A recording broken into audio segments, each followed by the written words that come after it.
आज हम लोग अध्याय 6 सांख्यिकी के अंतर्गत प्रश्नावली 6.1 को सॉल्व करेंगे। प्रश्नावली 6.1 के अंतर्गत प्रश्न क्रमांक 1 है समानांतर माध्य ज्ञात कीजिए। ठीक, डेटा आपने को दिया हुआ है 81, 74, 69, 73, 91, 55 और 61। समानांतर माध्य का फॉर्मूला क्या होता है ये देखेंगे।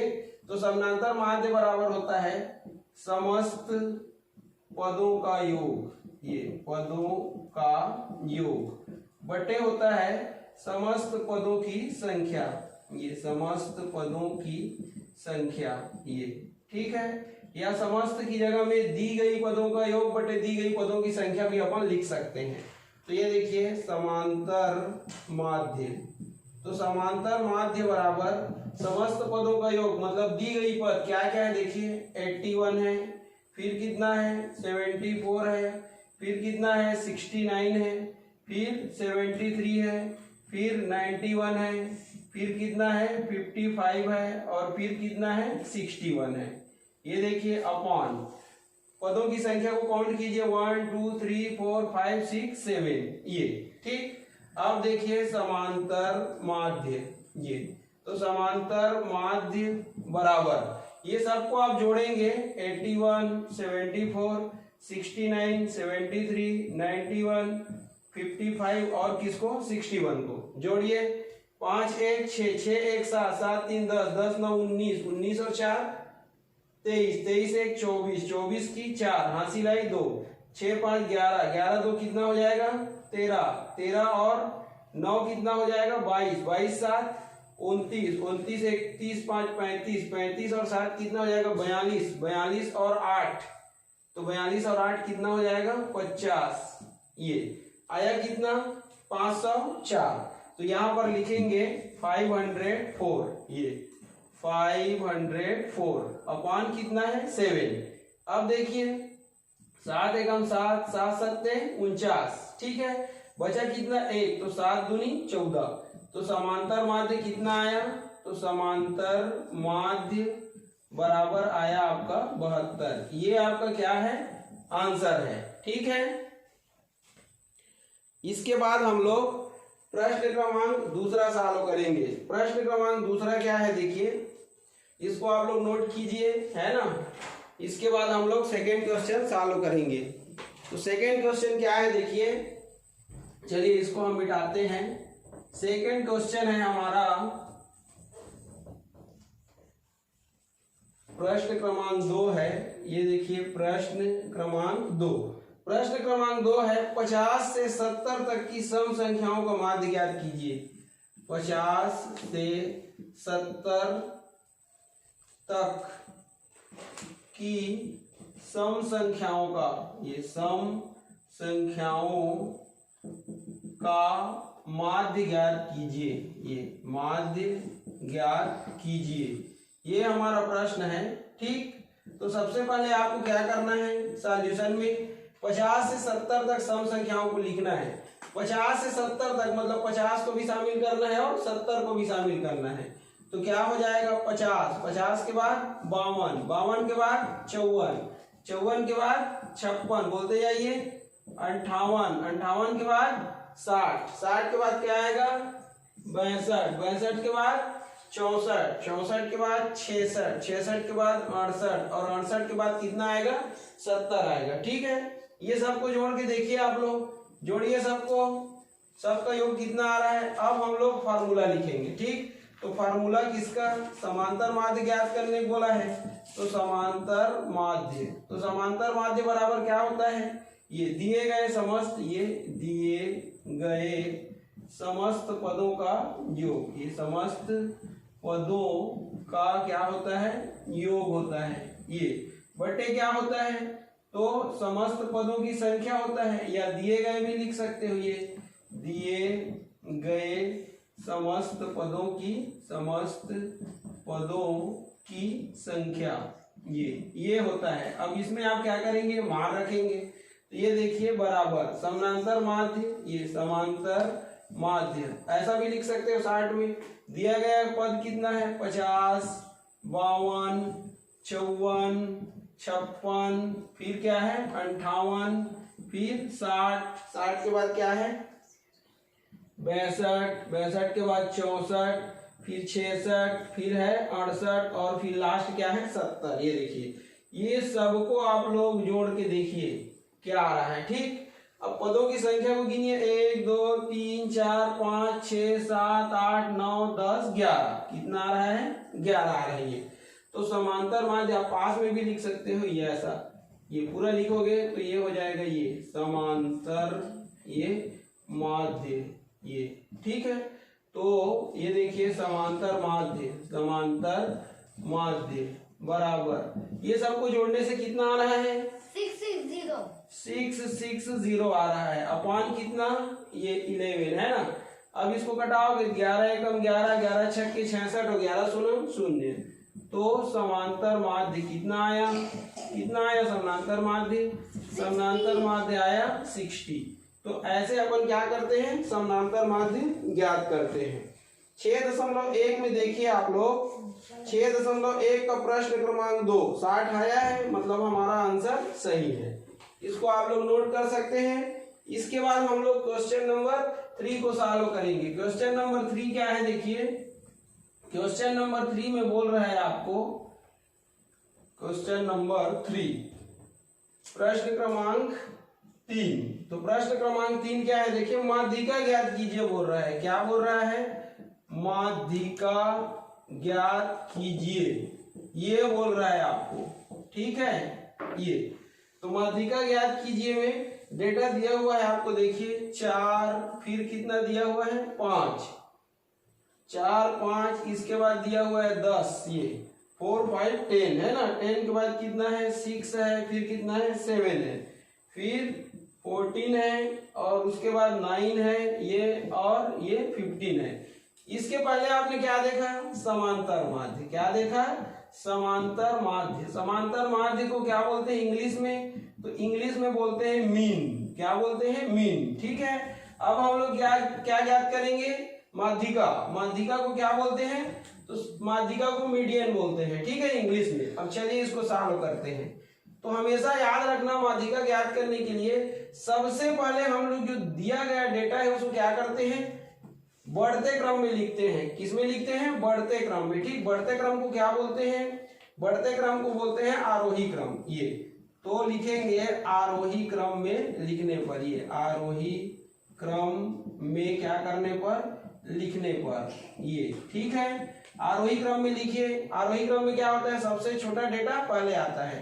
तो सबसे छोटा क्या है? 4, फिर क्या है? 5, 5 के बाद 6, 6 के बाद 7, 7 के बाद क्या है? 9, 9 के बाद 10। अपनी जानकारी के लिए आप सर्कल लगा सकते हो। 4 को लिख डाले, 5 को लिख डाले, फिर 6 को लिख डाले, 6 के बाद फिर ये 7 को लिख डाले, 7 के बाद 9, 9 के बाद 10, 10 के बाद 14 ये, और इसके बाद फिर 15 ये 15 ये। ठीक है, आपने डेटा को अरेंज कर लिया। ठीक, अब ये जो पद हैं इनकी संख्या को काउंट कीजिए। 1 2 3 4 5 6 7 8। कितना आ रहा है? 8 आ रहा है।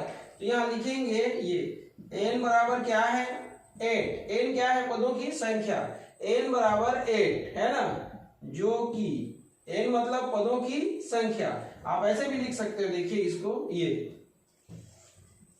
पदों की संख्या, ये पदों की संख्या n इज इक्वल कितना है? 8। ये 8 है, जो कि क्या है? जो कि सम है, ये जो कि सम है ये। ठीक है, अतः ये, अतः माध्यिका, ये अतः माध्यिका। तो अगर पदों की संख्या क्या हो? सम हो, तो माध्यिका क्या होता है? तो माध्यिका बराबर होता है 1/2 और ब्रैकेट में रहेगा n/2। ये वे पद का मान, ये। ठीक है, ये, और फिर प्लस होता है n/2 प्लस 1वें पद का मान, ये पद का मान, ये आपका क्या होता है? फॉर्मूला होता है। ठीक है, तो चलिए सॉल्व करते हैं। 1/2 का 1/2 ब्रैकेट का, ब्रैकेट n का मान कितना है? 8 है, तो 8/2 वे पद का क्या हो जाएगा, मान। धन का धन, फिर यहां पर मान रखिए 8/2 धन 1वें पद का क्या हो जाएगा, मान, ये हो जाएगा। ठीक है, अब बराबर 1/2 का 2, ये क्या हो जाएगा, 2 एकम 2 और 2 चौका 8, तो चौथे पद का मान ये। ठीक है, ये। इसके बाद देखिए इसको भी आप करेंगे, 2 एकम 2 चौक, तो 4 और 1 5, तो ये हो जाएगा 5वें पद का मान, ये 5वें पद का मान, ये। ठीक है, अब देखिए बराबर 1/2 का 1/2, चौथे पद का मान क्या है, देखिए चौथे पद का मान जो आरोही क्रम में जमाए हुए हो वहां पर देखना है आपको। तो यहाँ पर देखिए चौथे पद का मान क्या है, पहला, दूसरा, तीसरा, चौथा। तो चौथे पद का मान की जगह हम क्या लिखेंगे, 7, प्लस का प्लस, 5वें पद का मान, तो पहला, दूसरा, तीसरा, चौथा, 5वां, 5वें पद का मान क्या आया, 9, ये। तो बराबर 1/2 का 2, ये ब्रैकेट का ब्रैकेट, अब 9 और 7 जुड़ेगा तो कितना हो जाएगा, 16, ये बराबर 1/2 गुणा 16, तो 2 एकम 2 अट्ठे, तो आपका आंसर कितना आया, 8 आया, ये। तो लिखेंगे यहाँ माध्यिका, ये। तो माध्यिका बराबर कितना आ गया, 8 आ गया आपका, ये आप चेक करके देख सकते हैं माध्यिका 8 आया है कि नहीं आया है। ठीक है,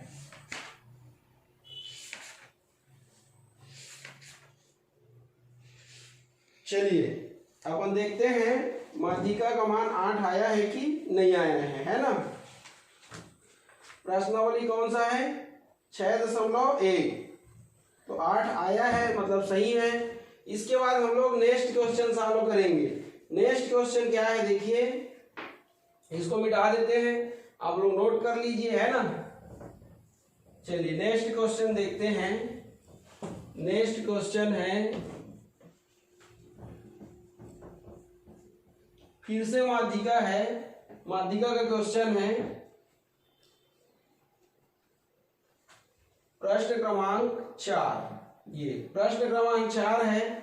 एक कक्षा के 11 छात्रों का भार निम्न प्रकार है। ये एक कक्षा के 11 छात्रों का भार निम्न प्रकार है, ये। ठीक है, इसमें दिया है 25, 27, 29, ये 25, 27, 29। इसके बाद दिया है 32, 30 और 28, 26, 31, 28, 26, 31। इसके बाद दिया है 35, 41, 34, 35, 41 और कितना दिया है, 34। देखिए 1, 2, 3, 4, 5, 6, 7, 8, 9, 10, 11। तो सबसे पहले क्या करते हैं, माध्यिका में आरोही क्रम में लिखते हैं, तो लिखेंगे ये आरोही क्रम में लिखने पर, ये। तो आरोही क्रम में लिखने पर देखिए ये हमने लिख लिया। अब यहाँ सबसे छोटा क्या है बताइए, सबसे छोटा क्या है, 25, तो 25 को पहले लिख लिए। फिर क्या है 27, तो 27 को लिख लिए। 26 है, सॉरी, ये, तो 26 को पहले लिख लिए, ये। 26 के बाद क्या है 27, 27 के बाद क्या है 28, 28 के बाद क्या है 29, है ना। 29 के बाद 30, 30 के बाद क्या है 31, 31 के बाद 32, है ना। ये 32 के बाद क्या है 34, इसके बाद 35 और इसके बाद 41। अब देखिए 1, 2, 3, 4, 5, 6, 7, 8, 9, 10, 11। तो लिखेंगे यहाँ पर पदों की संख्या, है ना। तो पदों की संख्या क्या, n बराबर क्या है 11 है, ये, जो कि क्या है, ये, जो कि विषम है, ये विषम है। ठीक है, अतः माध्यिका बराबर क्या हो जाएगा, तो माध्यिका बराबर हो जाएगा n+1/2 पद का मान, ये होता है। इसका फॉर्मूला 60 है, ये तो देखिए यहाँ पर n का मान कितना है 11 धन 1/2 ये वे पद का मान ये हो जाएगा। ठीक, अब बराबर 11 1 12/2वें पद का मान ये। ठीक है, अब क्या होगा 2 एकम 2 छक्के तो छठवें ये। ठीक, छठवें पद का मान ये, छठवें पद का मान ये। ठीक है, तो छठवें पद का मान क्या है देखिए 1 2 3 4 5 ये 1 2 3 4 5 6 कितना है 30। तो माध्यिका कितना आ गया 30 आ गया ये। ठीक है, आप लोगों को इसमें छठवां पद नहीं देखना है, जो जमाए हो उसमें छठवां पद देखना है। ठीक है, इसके बाद देखिए अगला प्रश्न है, चलिए इसको आप लोग नोट कर लीजिए। अब अगला प्रश्न देखते हैं। हमारा अगला प्रश्न है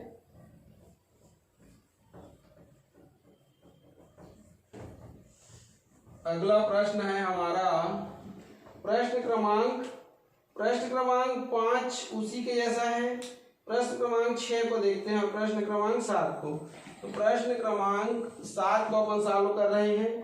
निम्न बंटन का बहुलक ज्ञात कीजिए बोल रहे। देखिए निम्न बंटन का क्या ज्ञात कीजिए बहुलक ज्ञात कीजिए। ये बहुलक ज्ञात कीजिए, ये प्रश्न है हमारा। बहुलक का मतलब समझ लिए। बहुलक का मतलब होता है ऐसा पद जो सर्वाधिक बार आया रहता है, उसको क्या बोलते हैं बहुलक बोलते हैं। बहुलक, बहु मतलब ज्यादा बार। ठीक, तो ऐसा पद जो ज्यादा बार आएगा उसको क्या बोलेंगे बहुलक बोलेंगे। तो हमको डेटा दिया हुआ है, देखिए क्या दिया हुआ है 5 दिया हुआ है, फिर 3 दिया हुआ है, फिर 2 2 है ये। इसके बाद कितना है 4 है, 4 के बाद कितना है 5 है, फिर 3 है, फिर कितना है 3 है, फिर कितना है 4 है, फिर 3 है, और उसके बाद फिर 5 है और कितना है 3 है।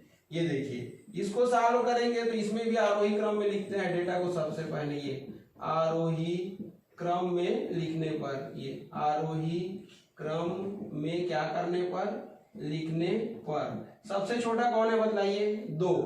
कितने बार आया है 2 बार। 3 कितने बार आया है देखिए, ये दोनों हो गया ना।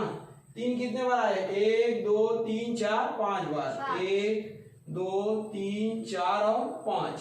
ये देखिए 3 3 3 3 3 कितने बार हो गया 5 बार ये। इसके बाद कौन सा है 4, कितने बार आया है 2 बार। इसके बाद फिर 5 कितने बार आया है 3 बार आया है ये। 5 कितने बार आया है 3 बार आया है। ठीक, अब इसमें से देखिए आप अवलोकन कीजिए सबसे ज्यादा बार कौन आया है 3, इसलिए बहुलक कौन होगा ये बहुलक बराबर 3 हो जाएगा ये। 1 2 3 4 5 बार आया तो यहाँ 5 नहीं लिखना है। कौन सा पद सबसे बार आया है उसको बहुलक बोलते हैं। तो कौन सा पद सबसे बार ज्यादा आया है 3। कितने बार सर्वाधिक 5 बार, इसलिए 3 क्या होगा बहुलक होगा। यहाँ पर लिख सकते हो ये पद 3 है ना। सर्वाधिक, ये सर्वाधिक कितने बार आया है सर्वाधिक, या ऐसे लिख सकते हो दिए गए प्रश्न में, ये दिए गए प्रश्न ये में है ना पद संख्या कौन सा है 3। ये 3 की सर्वाधिक, ये सर्वाधिक 5 बार क्या हुई है आवृत्ति हुई है। अतः पद संख्या 3 क्या होगा बहुलक होगा, ऐसा आप लिख सकते हो ये। ठीक है, दिए गए प्रश्न में पद संख्या 3 की सर्वाधिक 5 बार क्या हुई है आवृत्ति हुई है, अतः पद संख्या 3 क्या होगा बहुलक होगा। ठीक, ये 6.1 का प्रश्न है। 6.1 देखते हैं कौन सा आया है। 6.1 में आया है आपका 7वां का 3। चलिए इसके बाद हम लोग एक प्रश्न और सॉल्व करते हैं। इसमें से एक प्रश्न क्या है देखिए, प्रश्न क्रमांक 9वां, ये प्रश्न क्रमांक 9वां। ये पूछा जाता है, इसमें है संख्याएं, ये इंपॉर्टेंट है, संख्याएं 8 5, ये 8 5, फिर क्या है x है, फिर 6 है, 10 है और कितना है 5 है। ये का माध्य 7 है बोल रहा है, ये का माध्य कितना है 7 है, ये बोल रहा है। ठीक, ये फिर बोल रहा है x का मान ज्ञात कीजिए, x का मान ज्ञात कीजिए, ये ठीक है, ये बोल रहा है। तो अपन सॉल्व करेंगे, ये फार्मूला वही लगेगा। ये देखिए समांतर माध्य, ये बराबर क्या होता है समस्त पदों का ये योग, पदों का योग बटे क्या होता है समस्त पदों की संख्या, ये समस्त पदों की संख्या। ये यहाँ पर मान रखिए समांतर माध्य आपको दिया है, देखो कितना दिया है 7, तो इसकी जगह हम 7 रखेंगे। समस्त पदों का योग, तो पद क्या है 8 5, फिर x है, फिर 6 है, फिर 10 है, फिर 5 है। अब इसको काउंट कर लीजिए, 1 2 3 4 5 6। अब यहाँ पर देखिए 7 का 7 बराबर का बराबर, 8 5 कितना होता है 13, 13 6 कितना होगा 19, 19 और 10 कितना होगा 29, 29 और 5 कितना होगा 34। ये x नहीं जुड़ेगा क्योंकि x विजातीय पद है ना, इसलिए वैसी रहेगा। अब ये ऐसा है, तिर्या गुणा करोगे किसका 6 का 7 से, ये 7 गुणा 6, 1 का इससे करोगे तो वैसी रहेगा, ये ठीक है। तो 7 छक्के 42 बराबर ये हो गया। अब ये 42 34 को इधर पक्षांतर करोगे तो सिर्फ इधर क्या बचेगा x, तो 42 में घटाओगे तो कितना आ जाएगा 8, तो x का मान कितना आया 8 आया।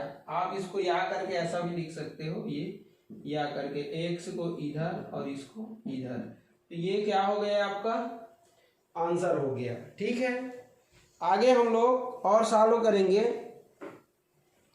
आगे क्या सॉल्व करेंगे देखिए, इसके बाद है हमारा एक प्रश्न हम लोग पाई चार्ट का हल करेंगे। ठीक है, किसका हल करेंगे पाई चार्ट का। ठीक, चलिए इसको मैं मिटाता हूं। ये प्रश्नावली है, ध्यान से देखिएगा, प्रश्नावली 6.2 है। ये प्रश्नावली 6.2। ठीक, 6.2 में क्या है देखिए, प्रश्न क्रमांक फर्स्ट है, गीता द्वारा गणित की 6 माहों की, ये गीता द्वारा गणित, ये गीता द्वारा गणित की 6 माहों की मासिक जांच, की मासिक जांच, ये मासिक जांच परीक्षा में, ये परीक्षा में प्राप्तांक निम्नानुसार है, ये निम्नानुसार है। ठीक है, महीनों के नाम है देखिए, ये महीनों के नाम, और क्या दिया है देखिए प्राप्तांक 100 में, प्राप्तांक 100 में दिया हुआ है आपको। ये आपका कॉलम है, ये ठीक है। ये दिया है जुलाई, जुलाई में कितना है 40, इसके बाद कितना दिया है अगस्त, अगस्त में कितना है 45, इसके बाद है सितंबर, सितंबर में कितना दिया है देखिए, ये सितंबर में दिया हुआ है 65, ये इसके बाद आगे देखिए अक्टूबर, अक्टूबर में कितना दिया हुआ है 35, इसके बाद नवंबर है, ये नवंबर में कितना दिया हुआ है 55, और फिर है दिसंबर, दिसंबर में दिया हुआ है ये 60 दिया हुआ है ये। ठीक, अब बोल रहा है उपयुक्त आंकड़ों से पाई चार्ट बनाइए, ये पाई चार्ट ये बनाइए। ये जो आंकड़े आपको दिए हुए हैं, इससे क्या करना है आपको पाई चार्ट बनाना है, मार्कर को लेके क्या बनाना है, पाई चार्ट बनाना है। ठीक है, तो चलिए पाई चार्ट बनाते हैं। पाई चार्ट बनाने के लिए सबसे पहले क्या करना पड़ेगा, आपको कॉलम बनाना पड़ेगा। ठीक है, कॉलम आपका कैसे बनेगा, देखिए महीनों के नाम है तो आप ये महीनों के नाम को लिखेंगे ये ठीक है, ये हो जाएगा आपका ये महीनों के नाम। इसके बाद क्या है, प्राप्तांक 100 में, वेग में प्राप्तांक 100 में, ये प्राप्तांक कितने में है, 100 में। ये प्राप्तांक 100 में क्या है देखिए, है ना। तो महीनों के नाम क्या क्या है, तो महीनों के नाम है जुलाई, ये जुलाई के बाद क्या है अगस्त, अगस्त के बाद सितंबर, सितंबर के बाद क्या है अक्टूबर, अक्टूबर के बाद क्या है नवंबर, नवंबर के बाद क्या है दिसंबर। ये ठीक है, जुलाई में कितना है प्राप्तांक 40, अगस्त में 45, फिर कितना है 65, फिर कितना है 35, फिर कितना है 55 और फिर कितना है 60। अब देखिए, अब आपको यहां पर एक कॉलम और बनाना है, एक कॉलम आपको और बनाना है। किसका बनाना है, केंद्रीय कोण का। किसका बनाना है, केंद्रीय कोण का। ये ठीक है, ये केंद्रीय कोण का कॉलम बन गया आपका। ठीक, अब देखिए आप करेंगे क्या है ना, उसको अपने को देखना है। ये देखिए प्राप्तांक 100 में है, ये सबको पहले आप क्या कीजिए प्लस कीजिए 40 को, 45 को, 65 को, 35 को, फिर 55 को और किसको 60 को। ये सबको प्लस करके बतलाइए कितना आ रहा है, ये सबको प्लस करके बतलाइए कितना आ रहा है।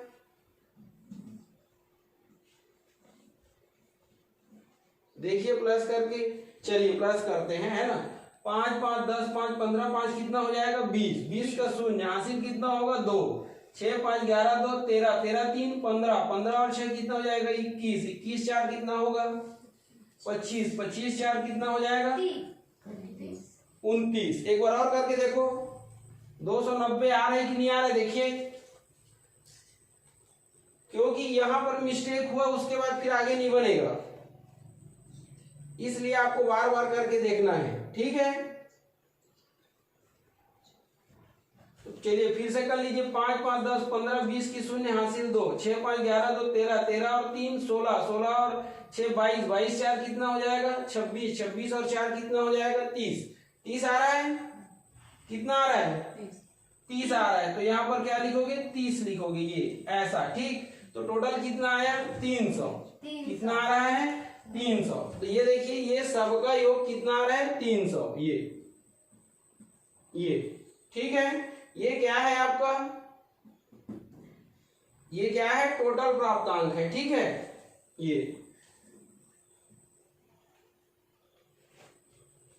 चलिए आगे सॉल्व करें। अब देखिए आपको क्या करना है, केंद्रीय कोण ज्ञात करना है। किसका केंद्रीय कोण ज्ञात करना है, तो प्रश्न को एक बार पढ़ लीजिए। गीता द्वारा गणित की 6 माह की मासिक जांच परीक्षा में प्राप्तांक निम्नानुसार दिया है ना। जुलाई महीने में कितना मिलता है 40, अगस्त महीने में 45, सितंबर में 65, अक्टूबर में 35, नवंबर में 55 और दिसंबर में कितना मिलता है 60 मिलता है। ठीक है, तो अपन क्या करेंगे, देखिए जुलाई महीने में गीता को कितना प्राप्तांक मिला 100 में 40, समझ में आया। तो ये 40 अंक जो है एक वृत्त में, किसमें, एक वृत्त में कितने जगह को निर्धारित करेगा, ये अपने को क्या करना है ज्ञात करना है। उसी को हम क्या बोलते हैं केंद्रीय कोण बोलते हैं। ठीक, तो केंद्रीय कोण कैसे ज्ञात करेंगे, इधर देखिए ये 40 को जैसा का तैसा यहाँ पर लिखेंगे, ये हो गया। इसके बाद बटे में किसको लिखेंगे, जो टोटल आया था उसको लिखेंगे ये, और गुणा, गुणा क्या करेंगे 360 अंश करेंगे। 360 अंश क्यों किए, क्योंकि ये वृत्त का माप कितना होता है 360 अंश। तो 360 में से ये 40 को कितना बड़ा भाग मिलेगा ये अपन क्या करेंगे, ज्ञात करेंगे। तो चलिए इसको सॉल्व कीजिए, यहाँ पर कर लीजिए सॉल्व। ये देखिए ऐसा सॉल्व कर लीजिए तो ये कैंसिल हो जाएगा, ये इससे कैंसिल हो जाएगा, ठीक। फिर 3 एकम 3 और ये क्या हो जाएगा। एक और तरीका है, देखिए एक और तरीका क्या है मैं आपको बता रहा हूँ। सबसे पहले आप 360 सब में आएगा और 300 सब में आएगा, तो 360 को ही आप किससे डिवाइड कीजिए, 300 से। ये हो गया। अब इसको कटाइए, तो कटाने से कितना आएगा, 3 एकम 3 शून्य, 3 एकम 3 दूनी आया। इसके बाद 2 पंचे और 2 छक्के, तो कितना आया 6/5। तो इतने का मान आ रहा है, देखिए इतना बटा इतना का मान कितना आ रहा है, 6/5। तो ये देखिए 40 गुणा 360 और बटे कितना है, इतना। तो इसका मान कितना आया है, 6/5। तो ये 40 का 40 गुणा इसका मान 6/5। अब 5 एकम 5, 5 अट्ठे 40, तो 8 छक्के कितना होता है, 48। ये तो 48 अंश आया केंद्रीय कोण का मान। इसके लिए ज्ञात कीजिए तो क्या हो जाएगा, 45 गुणा 360 बटे कितना होगा, 300 होगा कि नहीं होगा। तो ये देखिए ये 40 की जगह हम क्या लिखोगे, 45 और 6/5 वैसे ही रहेगा। तो 5 एकम 5, 5 निया 45, तो 9 छक्के कितना होता है, 54। तो बराबर कितना हो जाएगा, 54। ये ठीक है। आप इसको पूरा बटा भी कर सकते हो, करना चाहो तो, नहीं करना चाहो ठीक है। ये 54 अंश आ गया। इसका देखिए ये वाले का तो क्या हो जाएगा, ये 35 है ना, गुणा 6/5, 5 एकम 5 सत्ते, तो 7 छक्के कितना होगा, 42।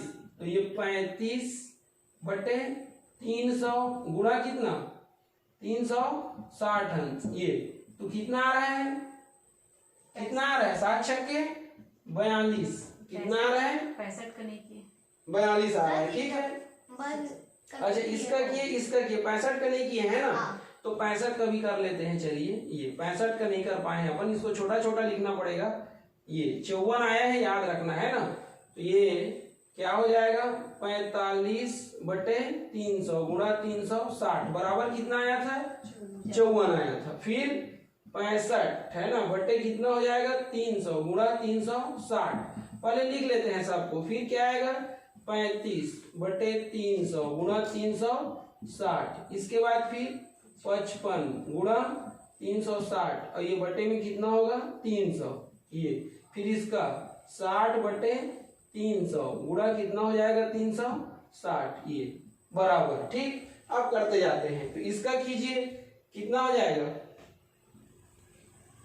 ये देखिए कितना है, ये 65 का 65 है ना, और 360 बटे ये कितना आया था, 6/5 आया था ना। तो 5 एकम 5 एकम कितना हो गया, कितना बचा इसमें, 1। तो 5 दिया तो 13 छक्के कितना होता है, 6 दिया 18 की 8 हासिल है, 6 कम 6 1 9, 98 अंश। आप लोग एक बार और करके देखिए, गलत आएगा तो बतलाना। फिर इसका करेंगे तो ये 35 और ये 6/5, 5 एकम 5 सत्ते, तो 7 छक्के कितना हो जाएगा, 42। फिर इसको करेंगे आप तो 55 गुणा 6/5, तो 5 एकम ये, तो 11 छक्के 66, इसका 66 आ गया। इसके बाद देखिए इसको, तो 60 गुणा 6/5, तो 5 एकम 5 एकम 5 दूनी, तो 12 छक्के कितना होता है, 72। कितना होता है, 72। ये 98 उसको 78 आएगा, 65 ये वाला। चलिए एक बार करके देख लेते हैं। 65 बटे कितना है, 300 गुणा 360 है, तो इसका मान कितना आएगा, 6/5 और ये 65 का 65, 5 एकम 5, 5 एकम 5, 1 बचा तो 5 दिया 15, तो 13 छक्के कितना होता है, 78 होता है। तो ये 13 छक्के 78, एक बार कर लो, 6 दिया 18 की 8 हासिल है, 1 6 एकम 6 1 7, 78 आ रही है। अब सब ठीक है, ये ठीक है। तो ये देखिए ये आपका आ गया है ना, क्या आ गया, केंद्रीय कोण का मान आपको मिल गया। ये यहां पर आप लिख सकते हैं कुल केंद्रीय कोण, ये कुल केंद्रीय कोण। तो ये सब को जोड़ेंगे तो 300 कितना आएगा, 60 अंश आएगा, ठीक। 360 अंश आ रहा है, मतलब आपने सही ज्ञात किया है, ठीक है। इसके बाद देखिए यहाँ पर आपका हो जाएगा कुल प्राप्तांक। क्या हो जाएगा? कुल प्राप्तांक। ये ठीक है। अब अपन क्या करेंगे, अब पाई चार्ट में ये केंद्रीय कोण को अंकित करेंगे। तो कैसे अंकित करना है इसको आप लोग समझिए। सबसे पहले क्या करना है आपको, देखिए एक वृत्त बनाना है, ये इसका एक केंद्र निर्धारित करोगे, ये O। अब आपको क्या करना है, एक त्रिज्या बनाना है, ये देखिए ये OA क्या हो गया आपका, त्रिज्या हो गया। ठीक, अब 48 अंश को आपको इसमें दर्शाना है।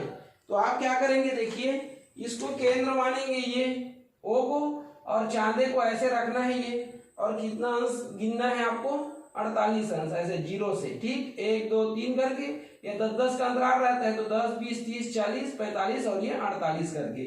मान लीजिए 48 कहाँ पर आ रहा है, यहाँ पर आ रहा है, ऐसा ये यहाँ पर आ रहा है। तो आगे को आप मिटा देंगे और इसको नाम दे देंगे B। तो ये कौन सा हो जाएगा आपका, 48 अंश हो जाएगा ये। अब क्या करना है, देखिए OB को आधार मानना है, और यहां से कितने अंश का, 54 अंश का कोण बनाना है। तो मान लेते हैं 54 अंश का कोण ये बना आपका, ये 54 अंश का। तो इसको आप क्या नाम देंगे, C नाम देंगे। अब उसके बाद 78 को बनाएंगे, तो OC को आधार मानेंगे और यहाँ चांदा को रख के बनाएंगे। तो मान लीजिए 78 ये बन जाता है आपका, ये वाला, ये 78 अंश का बन गया। ठीक है, इसके बाद OD को आधार मानेंगे और 42 अंश का बनाएंगे, ये आपका 42 अंश का बन गया ये। ठीक है, इसके बाद 66 का बनाएंगे, तो OE को आधार मानेंगे और ये मान लो आपका कितने का बन गया, 66 अंश का बन गया ये। इसको F नाम दे दीजिए। उसके बाद फिर इसको बनाने की जरूरत नहीं है, ये ऑलरेडी कितने का बन जाएगा, 72 अंश का बन जाएगा ये। ठीक, तो ये देखिए यहाँ पर आपको मिल गया, क्या मिल गया, देखिए जुलाई महीने में प्राप्तांक कितना है, 100 में 40, इसका केंद्रीय कोण कितना है, 48। ठीक है, तो ये जुलाई महीने को दर्शा रहा है, ये आपके अगस्त को दर्शा रहा है, ये आपके सितंबर को दर्शा रहा है, ये आपके अक्टूबर को दर्शा रहा है, ये आपके नवंबर को दर्शा रहा है, और ये आपके दिसंबर को दर्शा रहा है ये। तो ये आपका पाई चार्ट बन गया। आप चाहो तो इसको कलर भी कर सकते हो। ठीक, कलर के लिए आपको 1 2 3 4 5 6 कलर की जरूरत पड़ेगी। ठीक, या फिर आप डिजाइन भी दे सकते हो। ठीक है, तो इस प्रकार से आपका पाई चार्ट बन जाएगा। ऐसे आपको आगे क्या करना है, सॉल्व करना है। ठीक है।